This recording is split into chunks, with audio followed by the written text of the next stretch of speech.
Messieurs les coprésidents du Conseil sénégalo-mauritanien des affaires, Messieurs les directeurs généraux des agences en charge de la promotion des investissements, Mesdames, Messieurs les membres du Conseil d'affaires sénégalo-mauritanien, Mesdames et Messieurs, chers invités.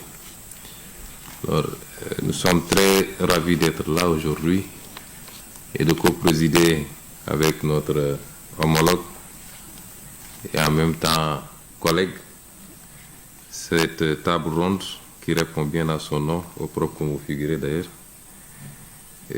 qui a planché sur les relations entre l'Italie sous l'angle des opportunités d'affaires, sur le plan économique et sous d'autres aspects qui ont été évoqués ici. Alors, je voudrais avant tout féliciter les organisateurs de cette table ronde, et particulièrement les deux agences de promotion des investissements, mais me réjouir également que le secteur privé des deux pays ait pris les devants, notamment avec le forum qui a été lancé cette année, mais également le Conseil sénégalo-mauritanien des affaires. C'est des avancées extrêmement importantes, à mon avis. Il faut inscrire dans la trajectoire qu'il nous faut emprunter pour faire de la relation de part et d'autre ce qu'elle doit être. Je parlerai d'abord très peu du Sénégal, avec l'avènement de son Excellence le Président Bassirou Diomaye Faye et de mon gouvernement, et une option dans la présentation de ce qu'on a appelé la vision 2050, mais également dans le master plan 2034 et la déclinaison quinquennale, qui sont toutes en phase de finalisation et seront présentées. La vision a été déjà présentée, mais les deux autres documents seront vulgarisés cette semaine, en principe la semaine à venir, Inch'Allah. Je voudrais dire que le secteur privé occupe une place centrale, pour ne pas dire primordiale, dans ce que nous envisageons de faire au Sénégal. Et on veut pour preuve que les 2/3 des investissements attendus doivent découler soit de partenariats publics-privés ou alors d'initiatives strictement privées. Si vous le comparez avec ce qui se passe avec le plan qu'on a trouvé sur place, le gap est énorme. La différence est très prononcée. Le secteur privé est attendu dans tous les segments, y compris les segments où on n'avait pas l'habitude de le voir, qu'à un certain niveau, notamment la santé, l'éducation. Il ne s'agit pas de privatiser la santé et l'éducation totalement, mais c'est de permettre aujourd'hui, avec l'intrusion du secteur privé, mais également le partenariat public-privé, de cibler des domaines particuliers qui peuvent faire l'objet de développement rapide par ce secteur privé. Et donc, tous les segments qui ont été abordés ici, on a parlé du secteur pétro-gazier, avec toutes ses implications en termes de potentialité pétrochimique. On a parlé de ce que nous partageons en commun en dehors du gaz, notamment le fleuve. On a parlé d'agriculture, d'élevage, de finances, du numérique, la formation et j'en passe. Tous les secteurs ont été passés au crible. Et le secteur qui m'intéresse le plus d'ailleurs, qui est un de nos grands défis, c'est le secteur de l'énergie.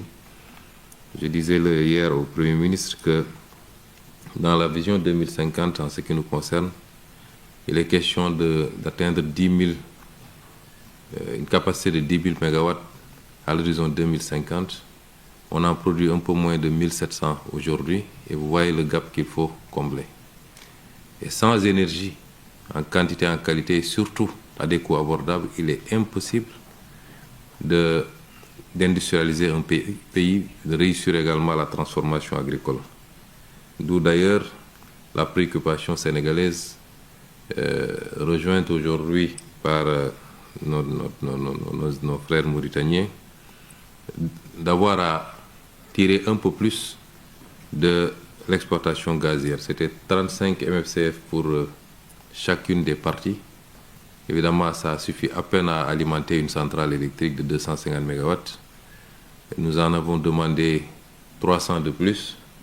évidemment 150 pour chacune des parties, ce qui nous permettrait d'avoir beaucoup plus de marge. Parce que les renouvelables ne pourra pas, de toute évidence, dépasser peut-être 40% de notre mix énergétique. On peut faire beaucoup plus, mais dans le temps. Et donc, sans énergie, il est impossible de faire de l'économie aujourd'hui. Et c'est l'un des avantages comparatifs que tous les pays qui ont fait des bons significatifs ces dernières années ont pu régler et que nous ne parvenons pas à régler. Nous n'avons pas suffisamment d'énergie et nous n'avons pas d'énergie en qualité, en quantité, et le coût est excessif. Donc, sur tous les segments qui ont été évoqués ici, j'inviterai les uns et les autres, je sais que c'est déjà fait, à regarder ce qui a été dit dans la vision 2050. Et le Sénégal compte particulièrement sur le secteur privé. Quand je parle du secteur privé, vous verrez qu'on a beaucoup parlé du capital africain. Nous comptons d'abord sur le capital africain avant même d'envisager le capital qui vient d'ailleurs, et j'y reviendrai.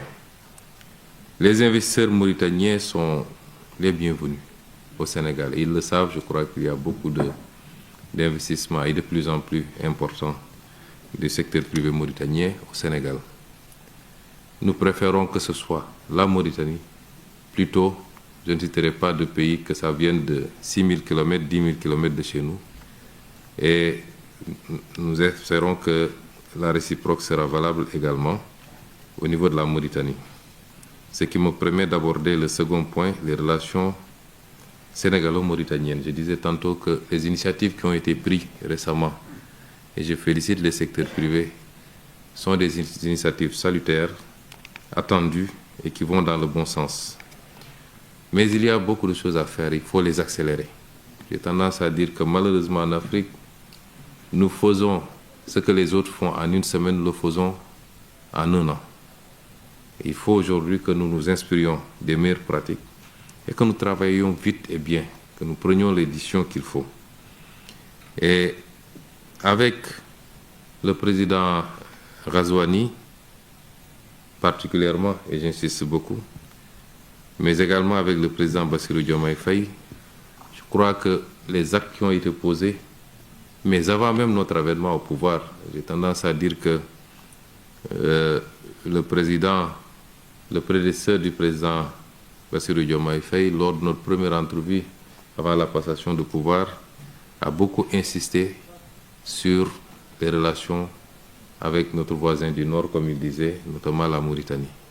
Donc les choses ont été bien lancées bien avant nous, je pense. Et notre responsabilité, c'est de faire beaucoup plus. C'est de hisser ces relations à un niveau qu'elles n'ont jamais atteint dans le passé. C'est notre responsabilité. Et nous allons y travailler, puisque la volonté a été largement manifestée de part et d'autre.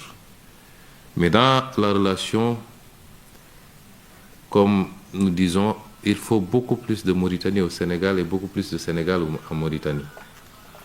Souvent on dit que c'est deux peuples, c'est un seul et même peuple, mais deux États. Nous devons le matérialiser maintenant concrètement par ce que je dis, pas seulement en termes sociaux, socio-culturels. Nous savons que, évidemment, et surtout particulièrement dans les zones frontalières, il est impossible d'imposer une barrière. La frontière n'existe pas pour ces populations.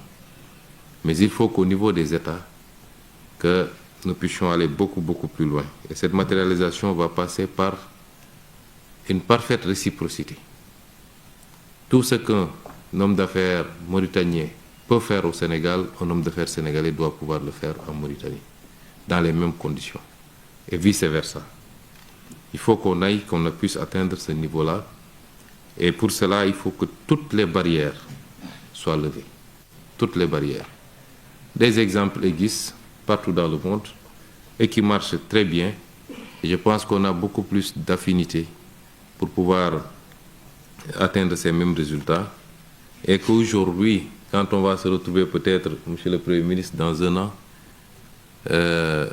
certainement à Dakar, qu'on ne puisse plus avoir certaines remontées de blocage de part et d'autre, et qu'on ait suffisamment avancé à fluidifier les rapports et les conditions dans lesquelles les uns et les autres peuvent exercer dans chacune territoire.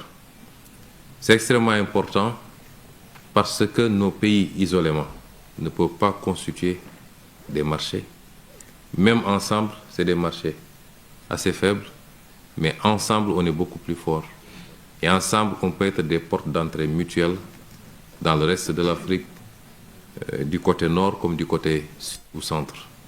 Et c'est cela qu'il est question aujourd'hui. Et nous incitons, nous encourageons tous les hommes d'affaires sénégalais et mauritaniens à aller dans ce sens. Et nous, en tant qu'autorité politique, nous ferons ce qu'il y a à faire.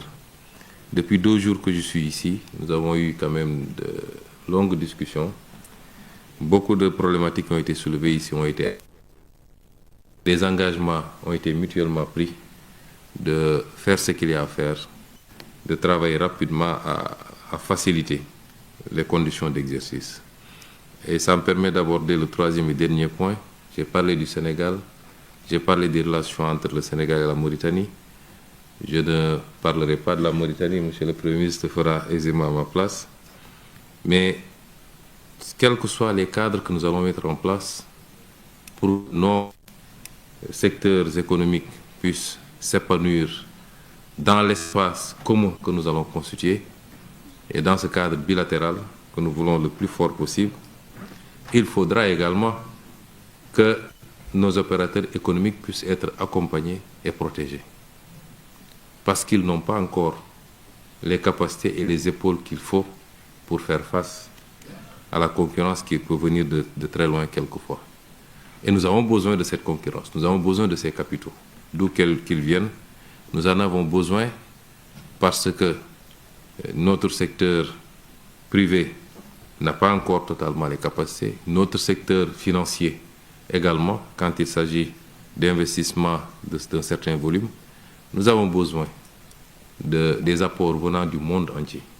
Mais il faut que ça se fasse dans l'intérêt de nos pays et dans l'intérêt également de nos secteurs privés. Les lois sur les contenus locaux, sont extrêmement importantes. Je me réjouis de voir que du côté de la Mauritanie, une loi similaire a été adoptée récemment. Et je rejoins monsieur l'intervenant, en tout cas, qui a dit qu'il faut qu'on aille qu'on aille vers quelque chose de plus compact. Je crois que hier, un accord a été signé, d'ailleurs, entre les ministres, les 2 ministres de l'énergie du moins des 2 pays, pour aller dans ce sens-là, renforcer le cadre des contenus locaux et peut-être l'annexer un peu au traité d'inusitation dans le cadre de l'exploitation de GTA. Mais on peut aller beaucoup plus loin. Et je ne voudrais pas que ce qu'on est en train de faire dans le cadre de l'exploitation du gaz et dans le cadre de ce que nous partageons avec d'autres pays d'ailleurs, c'est-à-dire l'OMVS, que cela soit des exceptions. Il faut que dans tous les segments, nous puissions avoir le même type de collaboration. La pêche est un secteur, et je remercie encore une fois la Mauritanie pour son ouverture en acceptant toujours d'allouer des quotas aux pêcheurs sénégalais. Et nous en demandons beaucoup plus, Monsieur le Premier ministre, mais nous comprenons les contraintes et les contingences. Et j'en profite toujours pour insister aussi au niveau des opérateurs sénégalais au respect strict de la réglementation du pays d'accueil. Ça, c'est extrêmement important. Aussi bien sur les quotas de prélèvement, les débarquements obligatoires. C'est important également pour faciliter la relation, aussi bien pour les autorités mauritaniennes vis-à-vis de leurs propres contraintes et opinions, que pour nous-mêmes, autorités sénégalaises. Mais il faut que ces modèles réussis, il faut qu'ils soient généralisés à tous les autres segments de l'économie. Et dans ce qui nous concerne au Sénégal, je pense que les opérateurs ici présents peuvent témoigner qu'il y a tout le cadre qui a été mis en place pour faciliter la présence des opérateurs mauritaniens sans contrainte et sans discrimination par rapport aux opérateurs sénégalais, je pense. Mais il faut protéger ces secteurs-là. Les lois sur le contenu local, c'est important. Au Sénégal, on est en train de réfléchir et peut-être qu'on présentera une loi sur le patriotisme économique qui aménagera des exceptions par rapport à un certain nombre de partenaires privilégiés, certainement notamment la Mauritanie, mais il faut protéger nos économies.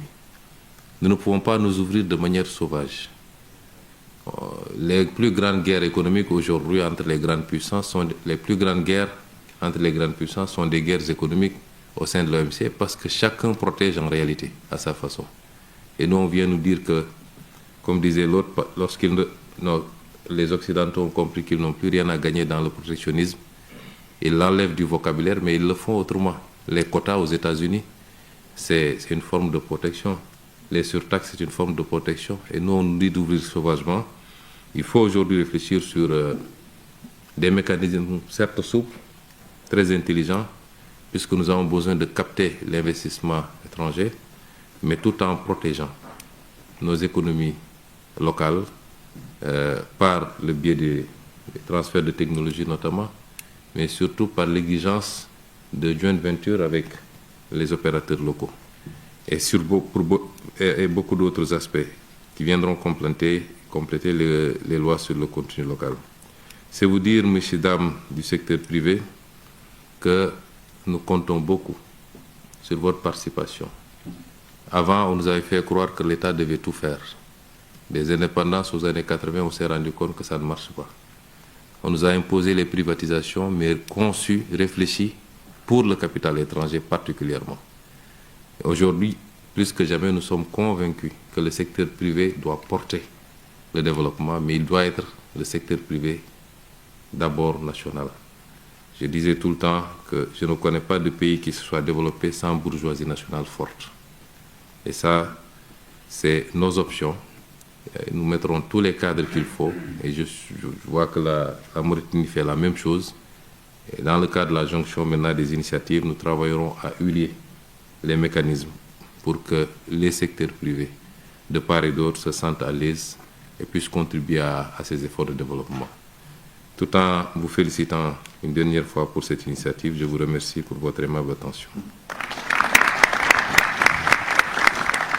Merci beaucoup, Excellence, Monsieur le Premier ministre. Donc, on note au-delà de la réciprocité la nécessité d'accompagner.